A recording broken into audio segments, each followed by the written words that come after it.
Нет, я сам родился в приграничном районе, как раз это Бабаджан-Гафуровском районе. Мен өзім Тажикстандың Кыргызстан менен чектеш аймагындагы Бабажан Гафуров атындагы районунда төрөлгөм. Менин туугандарым дагы ошол эле Лейлек районуна жакын турушат. Андыктан чек арадагы жаңжалдар мага өтө катуу тийип өтүп жатат.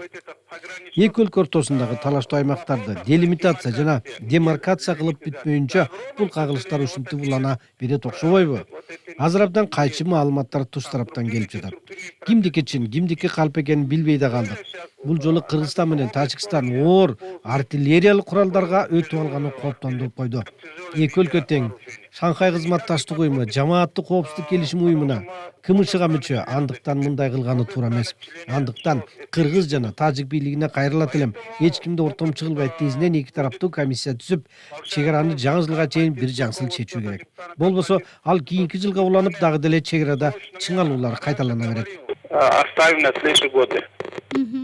Кыргыз-тажик чек ара талашы көпкө уланып, айрым эксперттер аны ортомчусуз чечкенге болбойт деген сунуштарды айтып жүрөт. Эки өлкө ошондой медиацияга муктаж деп ойлойсуздарбы?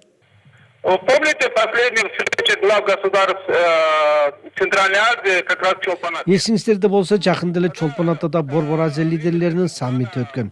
Анда Казакстан президенти Касым-Жомарт Токаев чек ара маселесинде ортомчу болууну сунуштап, бирок колдоо тапкан жок да.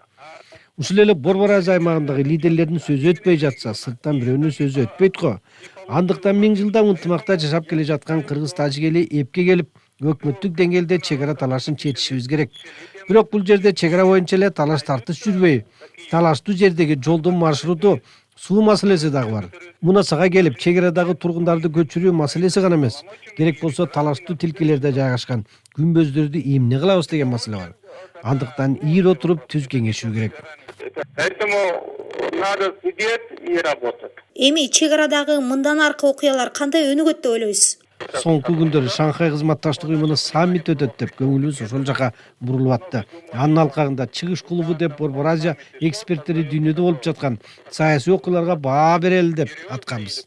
Бирок ошол маалда минтип локалдуу чыр-чатак болуп калбадыбы? Эми ал чырды чоңураак нерсеге айлантып жибербейли. Бул жерде саясий эрк эле керек. Караңыз, Кыргызстан Өзбекстан менен чек ара маселесин чечип жатат. Тажикстан дагы Өзбекстан менен чек арасын чечүүнүн үстүндө.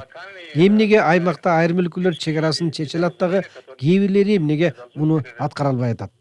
Өзбекстан, Казакстан, Түркмөнстан бул маселеде орток пикирлерди таба алды да. Демек анын механизмин карап чыгуу керек. Керек болсо тажрыйбасын алыш керек. Ири куралдуу кагылышты уланткыдай Кыргызстандын, Тажикстандын деле чоң экономикасы жок да. Андыктан дипломатия жолу менен чечели, андан өтөрү жок. Мы обладаем крупными экономиками для ведения таких вооруженных